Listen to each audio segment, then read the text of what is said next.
So, hello friends, let's discuss today's 10 questions of current affair which are important for prelims 2021. Right? Let's start with the first question. Consider the following statement with regard to National Clean Air Program. So, first statement is the national level target of 20% to 30% reduction of PM 2.510 is proposed under the National Clean Air Program, taking 2017 as a base year, right? For the comparison of concentration. Second is the NCAP will be a midterm 5-year action plan with 2024 as the first year. Third, its main goal is to meet the prescribed annual average ambient air quality standard at all locations in the country in a stipulated time frame. Choose the correct statement. तो अगर आपको national clean air programme के बारे में पता होगा तो you can easily answer this question. How? See जो टारगेट्स थे उनके रिडक्शन की बात की PM 2.5 और PM 10 की, taking 2017 as the base year for the comparison of the concentration. But अगर हम mid term 5 term action plan की बात करें तो जो फर्स्ट ईयर था वो 2024 से नहीं 2019 से स्टार्ट हुआ है. तो इसलिए सेकेंड स्टेटमेंट यहाँ पे गलत है. ठीक है, बाकी third statement is also correct. Right, so correct answer for this is B, A and C. Let's come to the next. C. Let's see the description and the explanation also. Main goal to meet the prescribed annual image air quality standard at all location, target reduction 20 to 30%. The things which I explained already, right? Let's see the next question.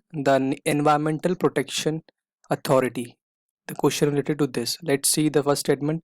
Its mandate was to protect and improve quality of environment and prevent and control environmental pollution in national capital region NCR region में pollution को control करने के लिए एक body बनाई गई थी, authority बनाई गई थी.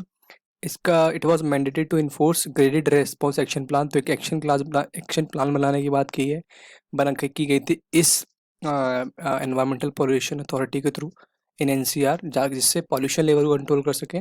It was notified in 1998 under what? Under environmental protection act 1986. सो अगर हम तीनों स्टेटमेंट की बात करें तो ये एनवायरमेंटल प्रोटेक्शन अथॉरिटी जो है सुप्रीम कोर्ट के थ्रू बनाई हुई एक अथॉरिटी है. किस लिए? जो NCR रीजन है वहाँ पे पॉल्यूशन को कंट्रोल करने के लिए ये नोटिफाइड 1998 में की गई थी under the environmental protection act. So all the three statement here are correct. So answer is D. Right, this is the second question of the day. Right, let's see the next. Right, और recently से related एक news है, let me share with you that कि अभी recently जो ये body है, ये अथॉरिटी है, ये डिसॉल्व कर दी गई है. ठीक है, सेंटर के थ्रू. अब इसका डिसॉल्व करने के बाद जो कमीशन एक कमीशन बनाई जाएगी 18 मेंबर की, जो मॉनिटर करेगी और चेक करेगी pollution level in the region and जितनी और सुपरसीड करेगी जितनी भी एग्जिस्टिंग बॉडीज़ हैं पॉल्यूशन कंट्रोल से related, including the Central Pollution Control Board and the state government in matters of air pollution mitigation, right? This is a 18-member commission. It brings together center, state and other stakeholders on one collaborative platform. Full-time chairperson who is also been secretary of the government of India or chief secretary to the government of state. Here इनका representation होगा, representative of the secretary of the environment ministry का जो secretary है उनका representative होगा. Who shall be an officer not below the rank of joint secretary x official. ठीक है, तो ये इनके बारे में इतना जानने की जरूरत नहीं है. ठीक है, क्या 18 मेंबर्स है तो एक दो मेंबर होते हैं या 5 होते तो एक बार को याद रखना क्या किसकी क्या पोस्ट होगी क्या होगा. लेकिन नहीं, 18 मेंबर के बाद इतना पता होना चाहिए कि अब ये डिसॉल्व कर दी गई है बॉडी. इसकी जगह एक नई कमीशन बनाई है 18 मेंबर कमीशन. राइट, अगर हम बात करें इसमें से कौन कौन सी पॉल्यूटेंट है जो सफ़र मॉनिटर करता है. ठीक है, ये भी क्लाइमेट से रिलेटेड ही है. SAFAR is system of air quality and weather forecasting research. SAFAR की फुल फॉर्म है. ये मिनिस्ट्री ऑफ अर्थ साइंस के अंदर आती है. इसका काम होता है एयर क्वालिटी को मेट्रोपॉलिटन सिटीज़ के अंदर मेजर करना. ओवरऑल कितना पॉल्यूशन लेवल है हर मेट्रोपॉलिटन सिटीज़ में and location specific air quality. और एयर क्वालिटी आपने देखा होगा मेट्रो स्टेशन वगैरह पे भी लगे हुए मॉनिटर्स जो ऑल ओवर द लोकेशन मतलब मेट्रोज पे दिखाते हैं कितना पॉल्यूशन लेवल है. It's an integral part of India's first air quality early warning system operational in Delhi. Delhi metro station में आप देख सकते हैं सफ़र के थ्रू बनाए हुए ये मॉनिटर्स पे, जहाँ पे आपको डेली का कितना पॉल्यूशन लेवल है दिल्ली के अंदर वो देख सकते हो. ठीक है, अच्छा क्वेश्चन पे आते हैं वापस कि which of the following pollutants are being monitored by SAFAR. तो सारे ही पॉल्यूटेंट हैं जो कि सफ़र मॉनिटर करता है. लेट्स सी कौन कौन से पॉल्यूटेंट हैं. that is PM 2.5, 10, ozone, carbon monoxide, nitrogen oxide, sulfur dioxide, benzene, right? Xylene, toluene, mercury. These are the pollutants which are measured by this sulfur, right? Let's see the next question. Which of the following statement with regard to sulfur dioxide, SO2 से related question है. एक toxic gas है जिसकी pungent and irritating smell होती है, naturally release होता है by volcanic activity, contributed to acid rain, it's a by product, it is produce as an by product of copper extraction. Choose the incorrect. तो question में यहाँ incorrect पूछ रहा है, one of the following given below. So इसमें जो incorrect statement है वो डी है, ये बाय प्रोडक्ट नहीं होता कॉपर एक्सट्रैक्शन का. बाकी तीनों स्टेटमेंट ठीक है. लेट्स सी, चलो डिस्कस कर लेते हैं इसको. तो इनकरेक्ट पूछा है तो इनकरेक्ट इज डी ओनली, तो answer is only D, right. Let's see, discuss करते हैं इसके बारे में थोड़ी सी information. It's a toxic gas, irritant, irritating and pungent smell, acid rain को कंट्रीब्यूट करती है. Abundantly available in the atmosphere of Venus, sulfur dioxide is primarily produced by sulfuric acid manufacture. Inhaling sulfur dioxide is associated with increasing respiratory problem होती है, premature death, weakness of nerves, right? Weakness in the functioning of certain nerves. Colourless gas होती है, ये बहुत strong ऑडोर हो सकती है, होती है इसकी.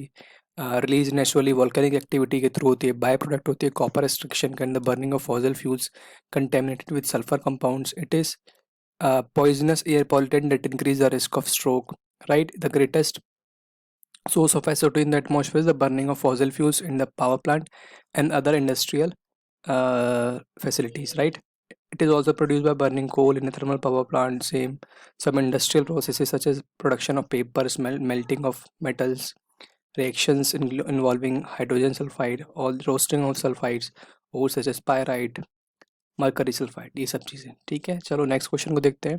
फ्लाई ऐश से रिलेटेड क्वेश्चन है, जो कि रिलीज किया जाता है पावर प्लांट के through, which using the coal as a fuel. Select the correct answer using the code given below. It is use as in the production of bricks. Bricks में use कर सकते हैं, application हो गई fly ash की for the construction. Second is fly ash affect crop and vegetation result of its direct decomposition on leaf surface. It consists of silica, aluminum oxide of iron, calcium, magnesium, toxic heavy metals like lead, arsenic, cobalt, copper. तो यहाँ पे तीनों statement ठीक है, application है ये इसकी. बाकी ये फ्लाई ऐश, ये इसके इम्पैक्ट्स हैं, और ये क्या क्या इसके अंदर होता है वो, तो तीनों स्टेटमेंट यहाँ पे ठीक है. लेट्स सी, एक बार इसके एक्सप्लेनेशन और देख लेते हैं क्या क्या चीज़ें इसके बारे में, थोड़ा एक्स्ट्रा नॉलेज हो जाएगी. इट है फ्लाई ऐश की बात करें तो it's injected mostly by thermal power plant से निकलती है एज अ बाय प्रोडक्ट. किसका by product? Burning of coal, right, coal operations की वजह से. Fly ash pollutes air and water and may cause heavy metal pollution in water bodies. It affects crop and vegetation as a result of its direct deposition on the leaf surfaces. Composition की बात करें तो silica होती है, aluminium oxide, एल्युमिनिया होता है, oxide of iron होता है, calcium, magnesium, toxic heavy metals, lead, arsenic, cobalt, copper, and major oxides are present in aluminium silicates.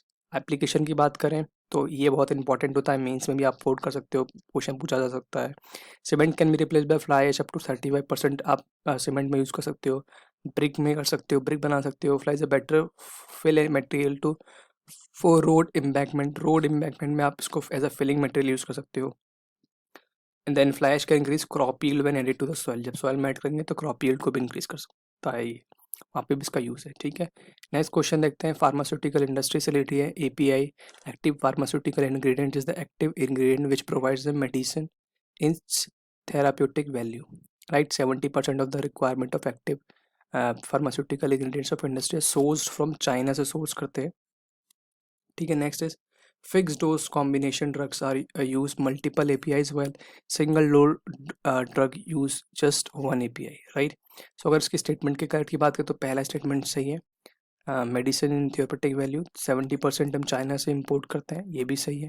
और फिक्स डोज कॉम्बिनेशन ड्रग्स जो होते हैं उसमें मल्टीपल एपीआईज होते हैं, और सिंगल डोज में जस्ट वन एपीआई. सो यहाँ पे all of the above, right. C, active ingredient which is contained in medicine, for example active ingredient to relieve pain is included. Pain killer में use कर सकते हैं active ingredient को. active ingredient which provides medicine its therapeutic value. Small amount of active ingredient has an effect, so only a tiny part of the active ingredient is contained in medicine.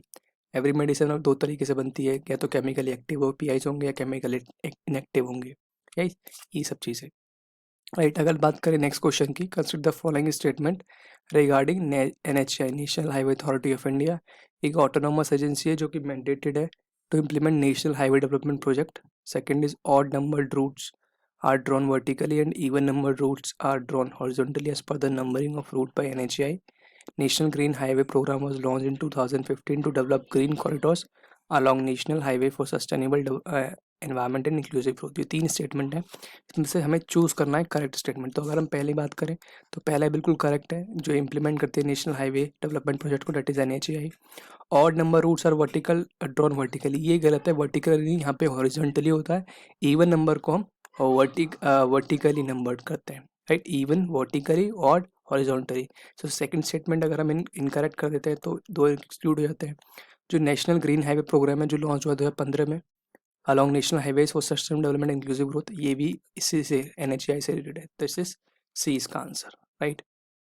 ठीक है, चलिए next देखते हैं। Consider the following statement regarding Indian national army trials. The first of these was the joint court martial of colonel Prem Sahgal, colonel Gurubaksh Singh Dhillon and Major General Shah Nawaz Khan, who had been taken prisoners of war in Singapore.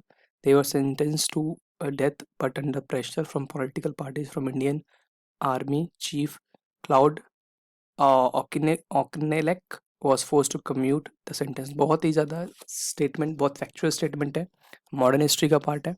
तो दोनों ही statement ठीक है, ठीक है, दोनों ही statement ठीक है। इसमें अगर आपको पता है तभी आप इसको आंसर कर सकते हैं।